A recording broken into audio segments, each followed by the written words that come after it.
So we are going to Wisconsin Dells this weekend. We go with a family trip with my in-laws. Yep. And we like to have some snacks, play around, sit around, play some games, and M&M bars are the best. Yeah, and it's perfect because we're leaving tomorrow, so we can be prepared for today. So I actually got this recipe from my sister's mother-in-law, and it is amazing. So they're M&M Oatmeal Caramel Bars. They're so good. One day maybe I'll share these nifty little cards with you. But, so what we need 2 cups of flour, just all-purpose flour.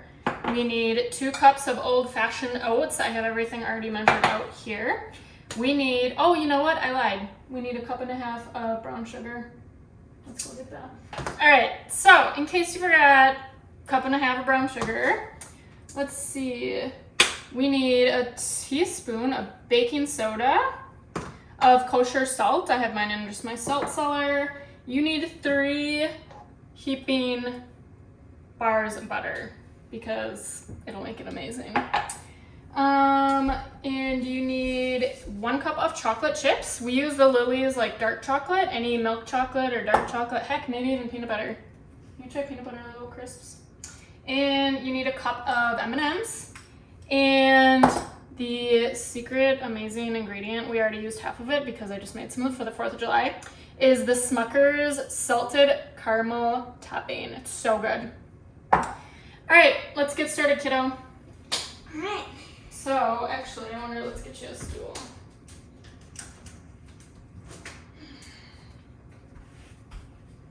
All right, so the first thing we need to do, preheat the oven to 350 degrees. I will do that.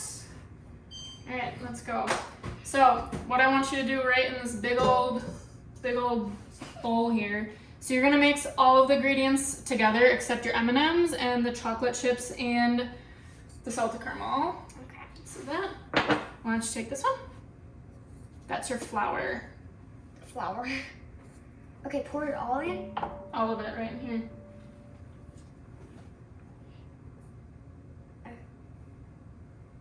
Okay, the oatmeal. Okay. Oh, is this the oatmeal? Yep. Okay. Just old-fashioned oats. All it? Doesn't All need of to it? be, yep, all of it. Doesn't need to be quick rolled. Actually, so your 3 sticks of butter, we gotta melt this. Oh, and by the way, just so you know, subscribe to my channel. It's called Penelope Haga, I think. Yeah.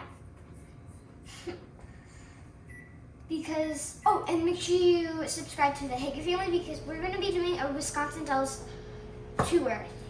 Just so you know, if you're going to Wisconsin Dells, there is some new things. So what we're actually seeing at the Wilderness Resort and Lodge. My in-laws have a timeshare, so this isn't typically when we go to the Dells, we'll do like the duck tour. We'll go maybe to Mount Olympus, go to some of the Ripley's, believe it or not. This trip, it's going to be all about the Wilderness Resort. We'll do some swimming, go on some slides, Like the play some hurricane. games. We'll see. All right, Mom. Tell them how many seconds or minutes do you do the butter? So for melted butter, it just depends on your microwave. We have a super high voltage microwave. We do about a minute for the 3 sticks of butter. It's not fully melted. We don't want it to like be scorched, but just enough to get it melted. Yes. All right, so we are. Pour on the butter. Yep, but we need the teaspoon of baking soda. Into the bowl. Yep. Not the butter. And we also need our kosher salt. So I'll get a teaspoon. All right, the brown sugar. Why don't you take all the brown sugars? And the butter. Can I do butter? Sure. Yeah. Careful. Is it? Careful. Pour. Stop. There you go. Ooh, it looks like eggs. Yeah, yes, kind of. All right, start stirring that careful, not too quick. Ooh, that's white like snow. So we really want to mix it all in.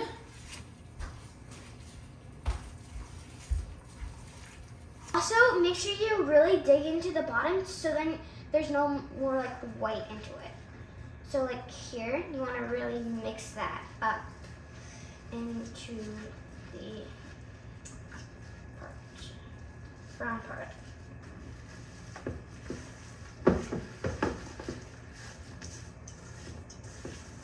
Okay, once we have it pretty good and mixed in here, we are going to be reserving 1.5 cups of this.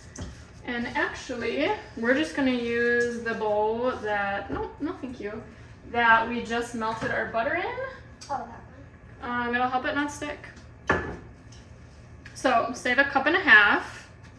And it doesn't need to be exact, I like sometimes a little bit more. This essentially is going to become our topping. So this is gonna be done in layers. Yes. All right, so I like to save some time. And mine, oh my gosh, isn't this the cutest casserole dish? You need a 9x13 pan. The dish is from Great Jones. Super cute, highly recommend. Yeah. So let's see. We are dumping all of this just right into the pan. There's so much butter in here that you do not need to worry about buttering the sides or anything that's not with parchment paper. I'm sorry, I totally lied. You probably should still butter the non-parchment side of your pan because with the caramel, it will stick to the edges a little bit. So oil it up or put a little extra butter on the side.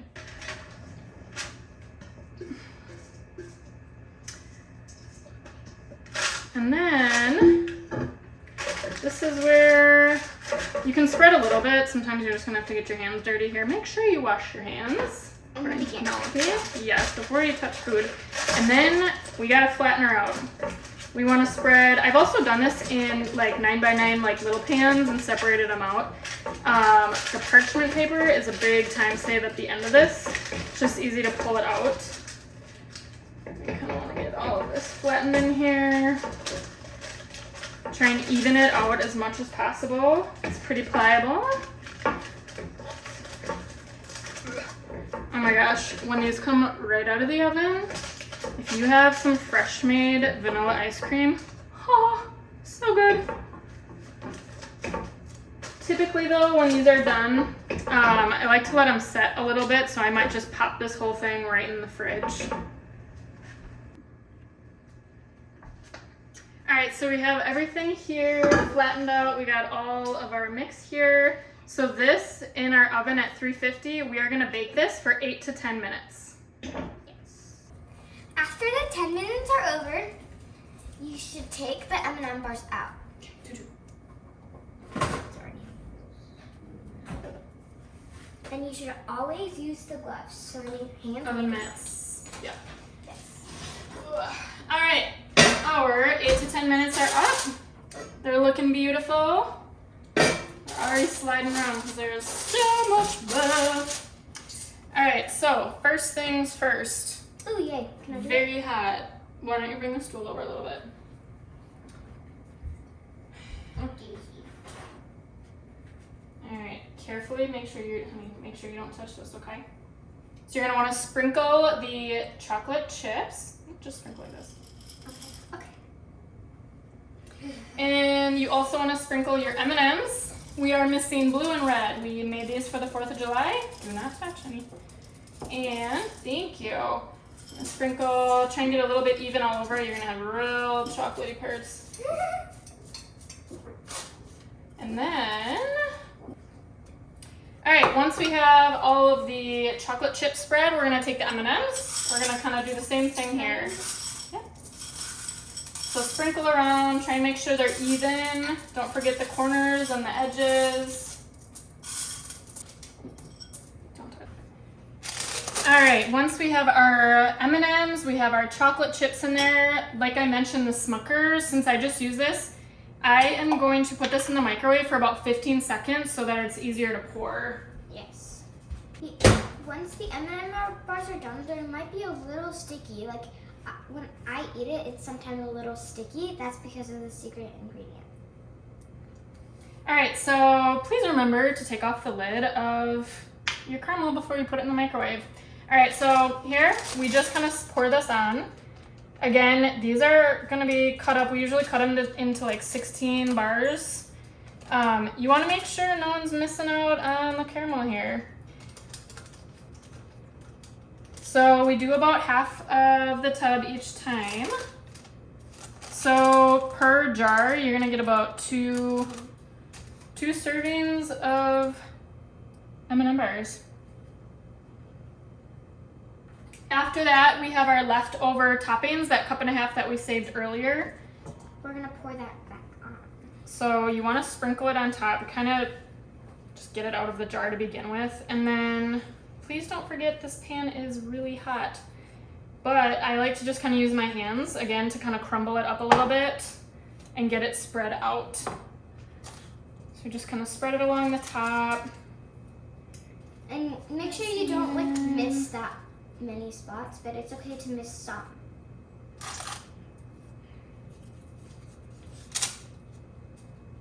It's probably easier sometimes to just pick it out of the bowl too before dumping and trying to like move around. Yeah.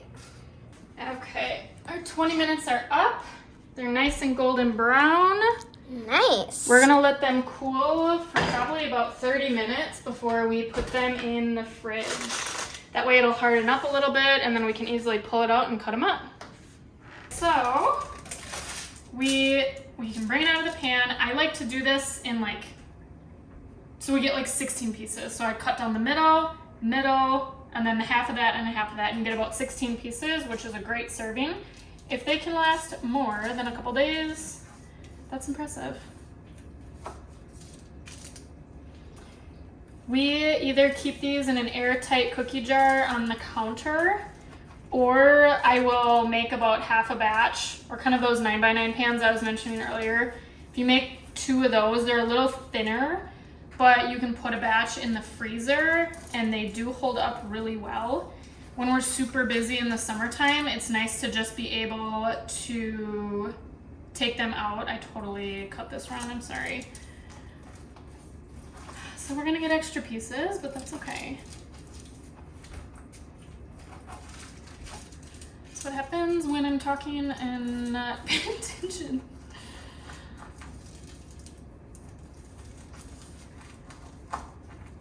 You know what, this actually, so we have 2, 4, 6, 8, 10, 12, 14, 16, 18, 20, 22, 24. Oh no, that is right.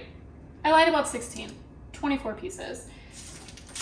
They look delicious. Yes. All right, cheers. Cheers. Cheers. These are really good. So good. That ice cream, glass cold milk, delicious. Make sure you subscribe, like, and turn on those post notifications. And give us a huge thumbs up.